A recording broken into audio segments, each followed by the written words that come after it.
that's the biggest, I think the biggest difference between meeting somebody in person the traditional way that we were used to years ago and this online thing, because really you're writing an ad for yourself.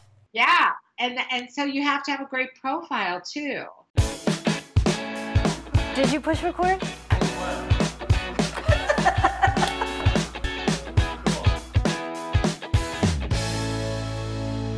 Thanks so much for tuning in to another episode of Our Second Act with Paige and Silka.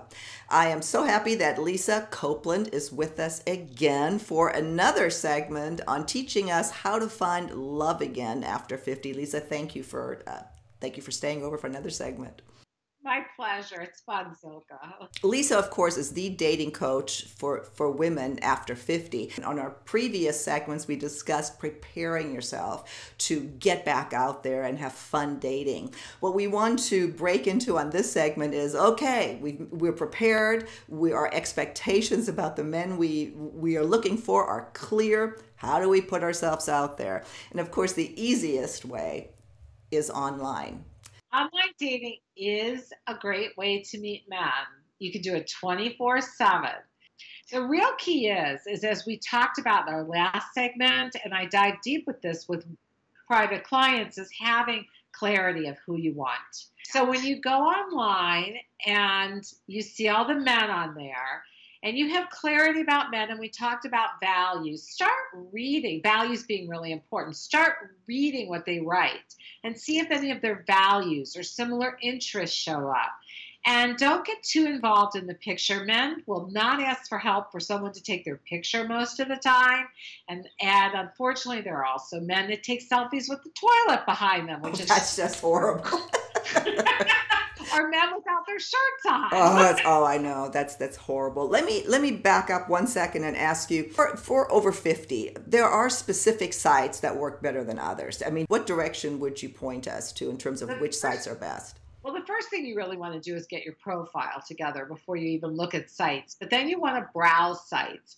I always tell clients only get on a site for a month because you need to see if there's enough men in your area on the site who are paid members. Because it may look like hundreds of men are on there and they may wink at you, but they're not going to write because they aren't a paid member. So if you're going to pay, only pay for a month to see if there's enough men in your area using that site. May I add something to that, because I think this is so important. And again, I referenced my friend Karen because I was like her coach. But I encouraged her to wink or then to write or be the initiator. And you get very disappointed if somebody doesn't write back. And I did point out to her, he may not be able to. So that's what that means. For somebody that's never done this, on the paid sites, they try to, pull you in because they want more people on there. But if you didn't pay, you can't communicate. So you may not be rejected. It may be because it's they didn't pay. Anyway, right. Correct? Yes, that's exactly why I only suggest paying for a month, even though it's more expensive. But some of the sites that my clients have had success on are Match.com, Zoosk, some on Our Time, and a couple on Plenty of Fish have actually done okay on there. And you just have to remember to look for a guy that shares your values, shares your interests. And the pictures, like I said before, be really careful about the pictures. Some people are not photogenic. They take a terrible picture, but when you see their personality mixed in, they become cute. And a lot of guys take pretty bad pictures. They really do. A lot of women do too, actually. Well, since you brought up the subject of pictures, that should be a whole segment in and of itself, but let's touch on that. What are some of the do's and don'ts in preparing your profile picture? So I always recommend they have at least 2 pictures. They can have more, but one needs to be a great close-up where you're really smiling, because things men are attracted to, one of the biggest things are your eyes and your smile. They love that. And the second picture needs to be a full-length picture. Now, a lot of people just post from their neck up, and that's a red flag to a guy. Uh-oh, she's hiding something. She doesn't want me to see. And oftentimes women will say to me, well, but I feel like my hips are too big or this or that's too big. And if he gets to know me and meets me, he'll like me. But you want someone that's going to like you right away, that's attracted to you right away. And men don't pick apart your parts and pieces. Men are either, we pick apart ourselves, and we pick apart men too. But men are either attracted to your wholeness or they're not. So you also do not want pictures with other friends in them or your children. You really, because it's hard to tell who you are in the picture. I mean, how many times have you done that with a man and you're going, which guy is this? Well, and that's the biggest, I think, the biggest difference between meeting somebody in person the traditional way that we were used to years ago, and this online thing, because really you're writing an ad for yourself. Yeah, and so you have to have a great profile too, and short and simple, because a lot of people write very long profiles. They want to put it like all out on the table. Like, are you going to like me with all this? Well, nobody's going to get to the end of your profile to see if they even like you. It's too much. You want to tell a little bit about you, a little bit about what you're looking for, and maybe a story for the future that he can picture himself in with you. And then you say at the end, if this sounds like you, I hope you'll reach out. And that pretty much is goes across all the sites, right? Certainly the ones that you would recommend for somebody older. What I mean is, you have the profile pictures, several, and you have a profile. And I think the only way that the sites kind of differ is maybe the way they encourage or promote interaction. Yeah. And now you encouraged your friend to write to a man. I encourage my clients to favor them.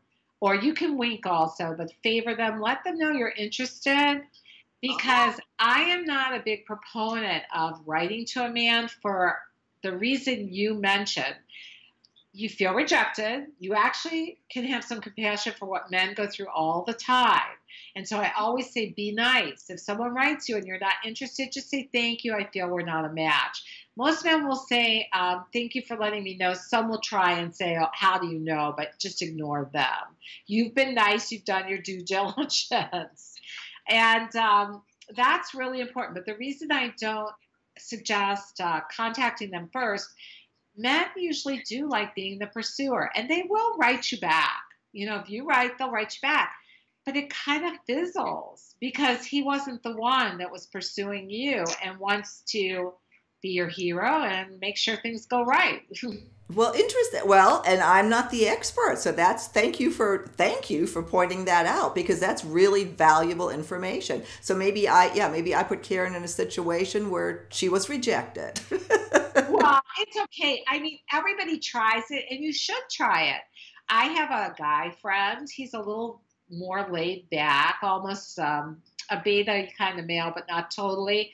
He loved when women wrote to him. But if you really want a more alpha male, they do like to pursue. They are flattered. And men have said to me, I will ask men the question, do you like when women write to you? And they go, oh, yes, I really do. And I said to them, how many did you go out with?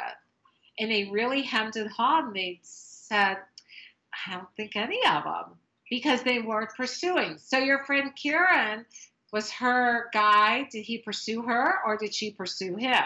He pursued her. I think she winked at him. I think I encouraged her to wink at him. Yeah. Winking and favoring and those kinds of things are fine. You're just telling a guy it's safe to contact me. Mm-hmm. Mm-hmm. Mm-hmm. Well, and again, for somebody who's never online dated, who doesn't know what we're talking about, these are, these cute little ways of, you get out the we called it the man catalog when I did it. And then you mark and you send out you're cute, let's talk more. So is there anything new and is there anything brand new now in the world of online dating than it was, say 5-6 years ago? Facebook is going to start coming out with some type of app or some type of dating thing. And they probably already have the most connections on there, and supposedly it's going to be free. So I would keep my eyes open to see what that's about. And I would recommend you're on 2 sites at all times, because when one site's not working, you can hide your profile. And it's great to hide your profile, by the way, because you come up new again versus dropping to the bottom as someone that's been on there for quite a while. Yeah. Well, and these are all things that we'll explain in more detail on upcoming segments. I see that we're running out of time again here. I think what we would want to leave our viewers with is that, one, don't be afraid of online. It can be, scary and seem overwhelming, but my goodness, what a terrific tool we have now to get back out there, put us out there after 50. What would you leave our viewers with for that segment? I would definitely say try it. It is the one place where 99% of the people on there are looking for the same thing you're looking for, and that is either a friendship or relationship, whatever it is you're looking for. They're on there for the same reason, and it's the most contact you will have with single people. We don't congregate like we did in college or high school with single people like you do, and online dating fills that.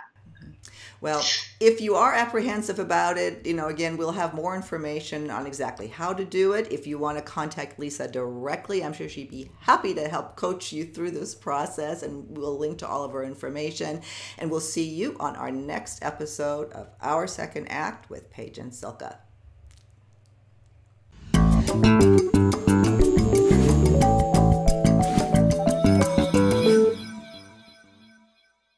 Thanks again for joining us today. I hope you found this information helpful. If you haven't already done so, please just take 1 second to subscribe to our channel. The button's right over here.